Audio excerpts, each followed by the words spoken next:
목회자의 목회자라고 불리는 유진 피터슨 목사님이 계십니다. 그 목사님이 목회에 대한 책을 여러 권 쓰시는데 The Unnecessary Pastor라는 제목의 책을 쓰셨어요. 한국어로 번역을 할 때는 좀 과격한 제목을 붙였습니다. 껍데기 목회자는 가라, 그런 제목을 붙였어요. 네, 그 책 속에서 유진 피터슨 목사님이 이 껍데기 목회자가 어떤 사람인가에 대한 설명을 하는데, 목회를 열심히 하시는 목사님을 예를 드셨어요. 설교도 열심히 준비하시고 신방도 열심히 하고 상담도 열심히 하고 교인들을 또 훈련도, 제자 훈련도 시키고 교회를 이렇게 성장시키기 위해서 애를 쓰는 그런 목회자를 예를 들으셨어요. 근데 그렇게 열심히 목회하는 목사님들이 왜 껍데기 목회자인가? 유진 피터슨 목사님의 말씀에 의하면 예수님이 하시는 일을 목사님이 대신하려고 하신다는 거예요. 교인들을 열심히 잘 목회하려고 하는 마음은 좋은데, 교인들이 예수님과 친밀한 관계를 맺는 일을 오히려 목사님들이 가로막는다는 거죠. 이런 목사님일수록 어떤 생각을 주로 하고 있느냐 하면, 교인들이 원하는 욕구를 목사님이 다 충족시켜 주어야 된다는 생각을 하신다는 거고, 또 그 교회에서 목사님이 제일 중요한 사람이라 이런 생각을 한다는 거죠. 자신도 모르게 예수님이 하시는 일을 목사가 대신하는 이런 일이 바로 유진 피터슨 목사님이 지적하신 것이에요. 그런데 그런 점에 있어서는 교인들도 역시 비슷한 생각을 하고 있다는 겁니다. 미국의 예이지만 교회에서 목회자를 찾을 때 주로 어떤 목회자를 찾느냐 하면, 교회의 크고 작은 일들을 다 도맡아서 해결해 줄 수 있는 그런 경영가 또는 관리자, 이런 목회자를 찾는다는 거예요. 그 심리 속에는 어떤 마음이 있느냐 하면, 교인들이 직접 예수님을 통해서 만나고 예수님께 순종하고 주님께 헌신하고 이런 일들은 다 목사님들이 알아서 해주시고, 그저 교인들은 주일에 교회만 왔다가 갔다가 하면 되도록 교회 일은 다 목사님이 알아서 해주시는 이런 목회자를 찾는다 하는 겁니다. 유진 피터슨 목사님이 목회자가 정말 목회를 잘하는 그것은 자신이 무능하고 연약한 것을 정확히 아는 것이라고 말씀하셨어요. 그래야 꼭 필요한 일에 목회에 집중할 수 있다는 겁니다. 그 꼭 필요한 일이 뭔가? 목회자 자신도 항상 예수님을 바라보고, 자신은 너무 약하고 무능하고 하니까 언제나 예수님을 바라보게 되고, 교인들도 항상 예수님을 바라보게 해주는 일을 해야 한다는 거죠.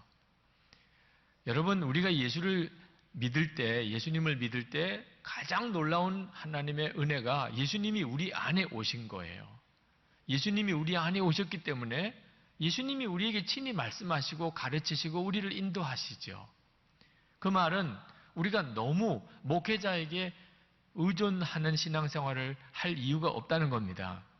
예수님이 우리 안에 계세요. 목회자는 그 예수님과 우리 사이의 관계를 잘 맺어주고 눈뜨게 해주고, 또 주님께 순종하고 주님께 믿음으로 반응하도록 도와주는 역할만 하는 거죠. 히브리서 8장 11절 말씀에 보면, 각각 자기 나라 사람과 각각 자기 형제를 가르쳐 이르기를 주를 알라 하지 아니할 것은 그들이 작은 자로부터 큰 자까지 다 나를 알미라. 이제는 누가 예수님을 알라고 소개하고 가르칠 필요가 없어요. 다 잘 아니까. 오늘 여기 계신 여러분들 다 그렇습니다. 믿음이 작다고 하시는 분들도 예수님께서 여러분 안에 계시고 예수님께서 친히 여러분에게 다 말씀하고 가르치세요. 이제는 다른 사람을 통해서 꼭 들을 이유도 없어요. 요한일서 2장 27절을 보시면, 너희는 주께 받은 바 기름 부음이 너희 안에 거하나니 아무도 너희를 가르칠 필요가 없고 오직 그의 기름 부음이 모든 것을 너희에게 가르치며 또 참되고 거짓이 없으니 너희를 가르치신 그대로 주 안에 거하라. 놀라운 말씀을 하고 계세요. 예수님께서 여러분 안에 계시고 실제로 여러분에게 다 말씀하시고 인도하세요. 여러분의 모든 삶에 대하여 가정생활, 직장생활, 교회생활 모든 것에 대해서 이런 엄청난 축복을 예수 그리스도 안에서 우리가 누리고 있는 거죠. 그런데 이 말씀을 잘못 오해하면 굉장히 두려운 일이 생기게 됩니다. 이 말씀을 잘못 오해하는 분들이 있으세요. 예수님으로부터 직접 들으세요. 예수님이 성도님 안에 계십니다. 예수님께서 성도님을 친히 인도하실 겁니다. 그런데 이 말씀을 잘못 받아들여서 예수님 내 안에서 내게 말씀하셨어. 그렇게 싸우는 일이 생기게 된다는 거죠. 나도 주님의 음성을 들었어. 예수님이 내게 이렇게 말씀하셨어. 그런데 그게 서로 달라요. 이렇게 해서 생기는 싸움은 해결의 길이 없어요. 다 주님으로부터 들었다니까. 다 자기가 믿는 게 옳 테니까. 이런 싸움이 벌어지게 될 경우가 난감한 겁니다. 세상에 이것보다 무서운 싸움이 없어요. 오늘 말씀 2절, 3절 말씀을 한번 보실까요? 모든 겸손과 온유로 하고 오래 참음으로 사랑 가운데서 서로 용납하고 평안에 매는 줄로 성령이 하나 되게 하신 것을 힘써 지키라. 성령이 하나 되게 하신 것을 힘써 지키게 되어 있어요. 예수님을 바라본다면 반드시 그렇게 되게 되어 있어요. 만약에 우리가 그렇게 되지 못한다면 주님을 바라보는 게 아닙니다. 1절 말씀에 보면 그러므로라고 그랬습니다. 그러므로. 이 그러므로라고 하는 말은 1장부터 3장까지의 말씀을 다 품는 말씀이지만 바로 그 앞에 있는 말씀을 받는 것이기도 해요. 예수님께서 우리 마음에 오셨어요. 예수님이 우리 마음에 오셨다고. 예수님이 우리 마음에 오셨다는 것이 사실이라면, 우리가 진짜 믿는다면, 정말 예수님을 바라본다면, 그렇다면 싸울 일이 있을 수가 없죠. 예수님을 바라보면 인격이, 삶이 달라지게 돼 있어요. 그래서 겸손하게 되고 온유하게 되고 오래 참게 되고 사랑 안에 서로 용납하게 되고 서로 하나 되게 되는 거예요. 예수님을 바라보니까 그렇게 되는 거예요.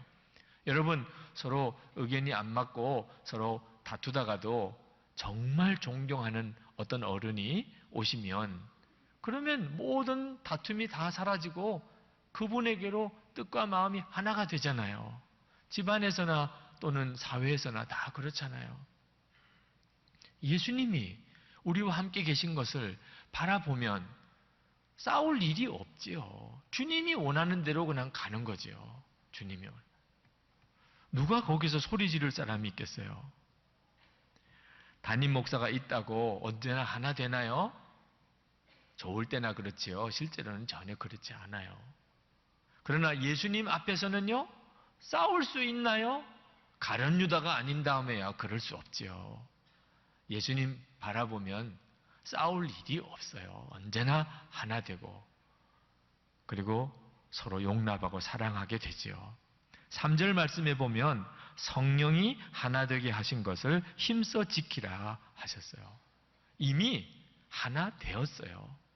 성령님께서 다 하셨어요. 우리는 지키는 것뿐이에요. 우리가 하나 되게 만들 것도 없어요. 우리 예수님을 믿고 나면 이미 성령께서 교회 공동체를, 가정 공동체를 하나로 만드셨어요. 우리는 그걸 지키는 것뿐이에요. 여러분, 오해하는 것 중에 하나가 이 세상에서 사는 것과 천국에서 사는 것이 다를 거다, 이런 오해가 있어요. 내가 이 세상에서는 좀 싸우지만 천국에 가서는 안 싸우지. 그죠? 하나님 앞에 가서 어떻게 싸워요? 내가 이 세상에서는 은근슬쩍 죄 짓는 일도 있지만 천국 가서는 내가 천사처럼 깨끗하게 살 것이다. 그죠? 하나님 앞에 가서 죄 짓는 일을 하겠어요? 내가 이 세상에 사는 동안에는 좀 슬프고 우울한 일을 겪지만 내가 천국 가서는 늘 기뻐하면서 찬송하며 살리라. 이렇게 생각해요. 절대 그렇지 않습니다, 여러분. 여러분이 그렇게 생각하고 있다면 그건 오해예요. 여기서 사는 대로 천국 가서 사는 거예요. 천국에서 사는 거 지금 여기서 사는 거예요. 여기서 그렇게 못 사는데 천국 가서 그렇게 사라지지 않습니다. 그래서 예수님께서 마태복음 7장 21절에서 하나님의 뜻대로 행하는 자라야 천국에 들어간다고 그랬어요. 입으로만 주여 주여 하는 것이 아니고 하나님 뜻대로 행하는 자라야 천국에 간다는 거예요. 여기서 천국에서처럼 사라져야 천국에 들어가는 거예요. 여기서 천국에서 사는 대로 못 살면 천국 못 간다는 이야기예요. 어느 목사님께서 결혼식장에 가셨다가 정말 마음 아프고 기가 막힌 일을 보셨답니다. 신부가 안 온 거예요. 결혼식 시간이 됐는데 신부가 안 왔어요. 식장이 술렁거리게 되겠죠. 한 30분이 지나도 신부가 안 오니까 하객들이 하나 둘 그냥 다 가게 되고, 목사님은 그래도 혼자 있는 신랑이 너무 애처로워서 1시간을 기다렸답니다. 혹시라도 늦게라도 오면 결혼식을 보고 가시려고. 신랑이 목사님에게 와서 미안합니다. 그러길래 그제서야 나오셨대요. 나중에 이제 알고 보니까 신부가 옛날에 사귀던 남자가 있었는데 그게 과거 정리가 안 된 거죠. 미장원에서 신부 화장 끝나고 나오는데 그냥 거기서 납치가 된 겁니다. 그래서 결혼식 하는 시간에 대전 가는 기차 타고 내려가고 있었다. 결혼해서 새 삶을 시작할 때 과거 정리를 해야죠. 그죠? 예수 믿고 사는 것도 마찬가지예요. 내가 이제 예수 믿고 내가 구원받은 자의 삶을 사는 것은 과거 정리가 돼야 되는 거예요. 그렇지 않고서 어떻게 새 삶을 시작할 수 있어요? 예수 믿는 순간부터 우리는 천국의 삶을 시작하는 겁니다. 여기서 천국의 삶을 살아요. 많은 분들이 아니 하나님 앞에 가면 그때서야 뭐 다투는 것도 없어지고, 하나님 앞에 가면 그때서야 어떻게 죄 짓고 살아요? 하나님 앞에 가면 무슨 슬픔이 있겠어요? 천국에 가면 내 삶이 달라지겠지. 예수님 우리 마음에 오셨어요. 천국에 가서만 하나님 뵙는 게 아니란 말입니다. 하나님 만나 뵈면 달라질 거라면 여기서 달라지는 거죠. 예수님 우리 마음에 오셨으니. 예수님 내 마음에 오셨다는 것이 바로 구원받은 증거예요. 예수님 내 마음에 오셨는데도 내 삶이 변화되지 않으면 그러면 천국 가서 어떻게 그 사람이 변화될 수 있어요? 천국 못 가는 거죠. 예수님 내 마음에 오셨다는 것은 믿어도 되고 안 믿어도 되는 게 아닙니다. 여러분이 예수님 여러분 마음에 오신 것을 분명하게 아셔야 비로소 예수 믿은 모든 삶이 다 성경대로 정상적으로 이루어지게 되는 거예요. 워치만 리라고 하는 목사님의 책에 보면 이런 이야기가 나옵니다. 중국에 예수 잘 믿는 어느 성도님이 논농사를 짓는데 농사를 지으려고 논에다가 받아 놓으면 아랫논 주인이 그 논둑을 터가지고 그 받아놓은 물을 다 자기 논에다가 그냥 뽑아버리는 거예요. 농사 짓는 사람은 이 일이 얼마나 심각하고 또 분노할 일인가 하는 것을 아마 다 아실 겁니다. 이건 뭐 있을 수가 없는 일이죠. 그래도 예수를 잘 믿는 분이니까 그걸 마음을 참고 이제 논둑을 다시 보수하고 그리고 다시 물을 받았어요. 근데 그 다음날 가니까 또 논둑을 터가지고 그 물을 다 아랫논으로 뽑아버렸습니다. 견딜 수가 없었어요. 그러나 하나님께 기도를 했습니다. 하나님, 도무지 못 참겠습니다. 이럴 수가 없잖아요. 하나님, 이런 경우에는 가서 싸워도 되잖아요. 이런 경우는 따져도 되잖아요. 잘못했잖아요, 분명히. 그런데 마음이 편안하지가 않아요. 하나님께서 허락하는 것 같지가 않아요. 그래서 괴로운 마음으로 기도하는데 하나님의 음성을 듣습니다. 너는 올바른 일을 위해서만 살겠느냐? 너 언제까지 옳고 그런 것만 따지고 살겠냐? 그 이상의 삶을 살 수는 없겠느냐? 하는 말씀을 주시더래요. 이게 무슨 뜻일까 하고 고민하고 생각하다가 마음에 깨달아지는 것이 있었어요. 그래서 그 다음에 논에 가서 수로에서 자기 논에다 물을 대지 않고 먼저 아랫논에다가 물을 다 대줬습니다. 그리고 난 다음에 자기 논에다가 물을 댔어요. 그 다음날 아랫논 주인이 와서 그냥 통곡을 하고 오는 겁니다. 자기는 맞아 죽을 각오를 했대요. 몸이 너무 아파서 농사를 지을 수가 있는 힘이 없어. 논에 물을 대야 되는데 댈 힘이 없어요. 그러면 농사 못 지으면 굶어 죽는 거죠. 굶어 죽으나 맞아 죽으나 어차피 죽는 건데, 그래서 그냥 논둑을 터서 물을 뽑았다는 거죠. 이제 달려와서 나를 때릴 텐데 그러다가 보면 그냥 맞아 죽는 거지 뭐. 어차피 굶어 죽으나 맞아 죽으나. 그러고 있는데 논에 가서 오늘 기적을 보았다는 거예요. 어떻게 이럴 수가 있나. 당신이 하나님을 믿는다고 하지만 정말 진정한 그리스도인이시군요. 당신이 믿는 그 하나님을 나도 믿고 싶다고 그랬다는 일화를 쭉 쓰고 있습니다. 여러분, 우리 본성은요 다 이기적이에요. 누구나 다 악해요. 남이 나에게 뭐 잘못하면 복수하게 돼 있어요. 그런데 예수님을 바라보면 우리 본성대로 못 살아요. 예수님을 바라보면 내 본성대로 살게 되질 않아요. 사람을 보는 눈이 달라져요. 그것이 오늘 이 말씀이에요. 겸손해지고 온유해지고 오래 참게 되고 사랑 가운데 서로 용납하게 되고 평안에 매는 줄로 하나 되게 하신 것을 지키게 돼요. 예수님이 나와 함께 계신 것을 내가 분명히 아는 다음에는 절대로 내 본성대로 못 살게 되는 겁니다. 에스겔서 11장 19절 20절에 보면 내가 그들에게 한 마음을 주고 그 속에 새 영을 주며 그 몸에서 돌 같은 것 마음을 제거하고 살처럼 부드러운 마음을 주어 내 율례를 따르며 내 규례를 지켜 행하게 하리니 그들은 내 백성이 되고 나는 그들과 그들의 하나님이 되리라. 하나님이 우리 마음을 바꾸어 주신대요. 마음 바꾸는 일은 우리 힘으로 못해요. 그런데 하나님이 우리 마음을 바꿔 주신대요. 한 마음이 되게 해주신대요. 부드러운 마음이 되게 해주신대요. 어떻게 해요? 성령의 역사로. 성령님이 예수님을 바라보게 하시니까.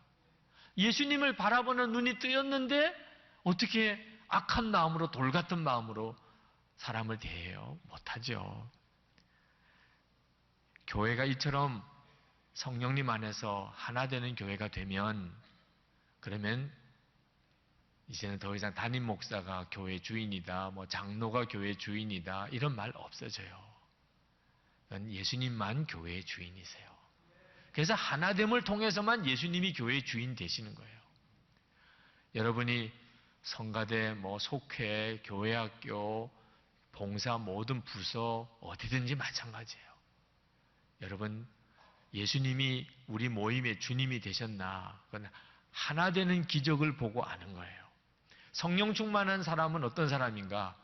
기도도 많이 하고 성경도 많이 보고 은사와 능력이 나타나는 사람만 아니에요. 성령님 안에서 예수 그리스도 안에서 하나 되도록 하나 되는 공동체를 만들어내는 사람이 성령 충만한 사람이에요. 그 사람이 교회의 지도자가 되는 거예요. 여러분 우리도 때로는 상처받을 일이 있고요. 너무너무 손해보는 일도 있고 억울한 일도 당하고 미워 죽겠고 화도 나고 이런 일이 있어요. 그런 일도 없어라는 말은 아니에요. 그러면 사람도 아니죠. 그러나 그런 일이 일어날 때 여러분이 영적으로 정신을 똑바로 차려야 돼요. 정말 영적인 눈을 분명히 떠야 돼요. 마귀가 노리고 있어요. 화내고 어떤 사람에 대해서 비판하고 어떤 사람을 미워하고 그때가 매우 위험한 때예요. 마귀는요 여러분을 삼키려고 하고 있는 때예요. 요한일서 3장 14절 15절을 보면 사랑하지 아니하는 자는 사망에 머물러 있느니라. 그 형제를 미워하는 자마다 살인하는 자니 살인하는 자마다 영생이 그 속에 거하지 아니하는 것을 너희가 아는 바라. 사람이 미워질 때가 있어요. 같은 가족 중에, 같은 교우들 중에도요. 그때가 얼마나 위험한 순간인지를 알아야 돼요. 사람이 미워지는 거. 마귀가 아주 벼르고 삼키려고 노리고 있어요. 그때야말로 진짜 예수님의 마음을 품어야 될 때입니다. 너희 안에 이 마음을 품으라. 곧 그리스도 예수의 마음이니. 예수님의 마음을 품으면요, 사람이 달라 보여요. 달라 보여요. 조사홍 목사님이 번역하신 책, 지난 성령 집회 때도 소개를 해드렸습니다만, 어둠 속에 빛나는 등불을 들고, 그 책은 스티븐 메트카프 선교사님, 일본 선교사님, 이 선교사님의 전기입니다. 이 스티븐 메트카프 선교사님은 영국 사람인데 중국에서 태어나서 자랐습니다. 그런데 학생 때, 청소년 때 세계 제2차 대전이 벌어지고 일본이 중국을 공격하고, 그리고 그때부터 가족과 떨어져서 일본군 포로 수용소 생활을 했습니다. 청소년 시절에. 일본 사람들의 그 잔혹함에 대해서 치가 떨렸어요. 너무너무 고생을 많이 했어요. 일본 사람들은 마음의 증오의 대상이었어요. 그런데 그 수용소에서 에릭 리델 선교사님을 만납니다. 여러분, 1924년 파리 올림픽 때 영국 국가대표 육상선수 에릭 리델 100m 출전을 했는데 하필이면 결승전이 주일에 열렸어요. 나는 주일에 예배드리지 시합에 나갈 수 없습니다. 그래서 100m 유력한 금메달리스트인 이 사람이 출전을 포기합니다. 그것 때문에 충격이 되었어요. 에릭 리델의 재능을 아까워했던 사람들이 전공 종목은 아니지만 400m에 나가보라고 보내서 출전을 해서 세계 신기록으로 금메달을 땄죠. 대단한 사람입니다. 그 영에 집안이 부유한데 그 모든 부귀 다 버리고 중국 선교사로 갔죠. 그러다가 세계 제2차 대전이 맞이한 겁니다. 이 선교사님도 그 수용소로 끌려왔어요. 거기서 뇌종양으로 거기서 돌아가십니다. 그런데 그 선교사님을 이 메트카프라고 하는 이 소년이 만나요, 거기서. 그리고 그 선교사님으로부터 성경을 배웁니다. 근데 그 성경을 배우다가 한 번은 선교사님과 논쟁이 벌어졌는데 원수를 사랑하라는 거예요. 그때 이 메트카프에게 원수는 일본 사람이었습니다. 도무지 원수를 사랑하라, 일본 사람을 사랑하라 말도 안 되는 거예요. 어떻게 그럴 수가 있느냐고, 자기는 도무지 못하겠다고. 그러나 존경하는 그 선교사님이 일본 사람을 위해서 기도라도 해보라. 그래서 억지로 기도를 합니다. 기도하다가 일본 사람을 사랑하게 됐어요. 전쟁이 끝나고 그가 선교사가 되어서 남은 생애를 일본 선교를 위해 다 바칩니다. 그 전기가 감동적이에요. 놀라운 열매가 맺을 수밖에 없죠. 예수님을 바라보면 사람이 달라져요. 품지 못할 사람이 없습니다. 그리고 하나님이 영광을 드러내세요. 지금 우리나라, 우리 민족이 가지고 있는 가장 큰 숙제는 하나 되지 못하는 데 있어요. 우리 민족이 가지고 있는 가장 어려운 문제예요. 지역주의, 학연주의, 영고주의, 요즘엔 세대차까지 통일을 이루어야 되는데 우리는 하나 되는데 빵점이에요. 어떻게 통일을 할 겁니까? 도대체 어디서 통일을 이룰 수 있어요? 이번에 우리 축구 국가대표 감독이었던 분이 그만 물러났습니다. 더 하라고, 다들 더 하라고 하는데도 물러났어요. 왜? 네티즌들의 비난이 너무 그동안에 괴로워서 견딜 수가 없어서.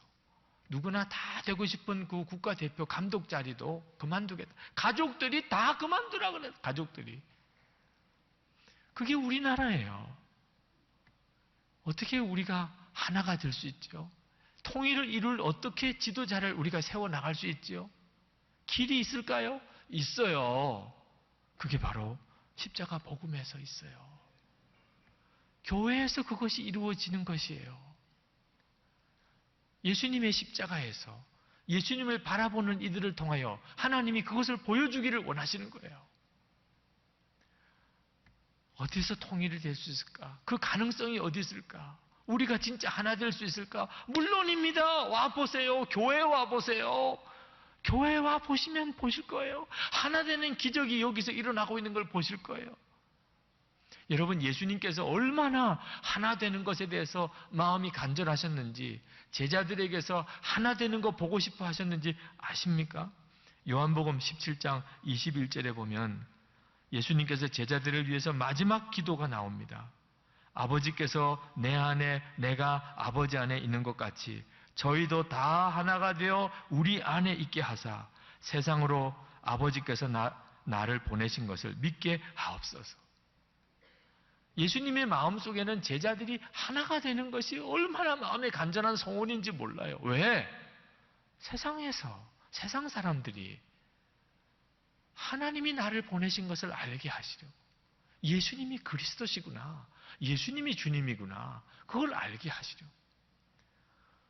교회가 하나 되는 것은 우리들만을 위해서 중요한 게 아니에요.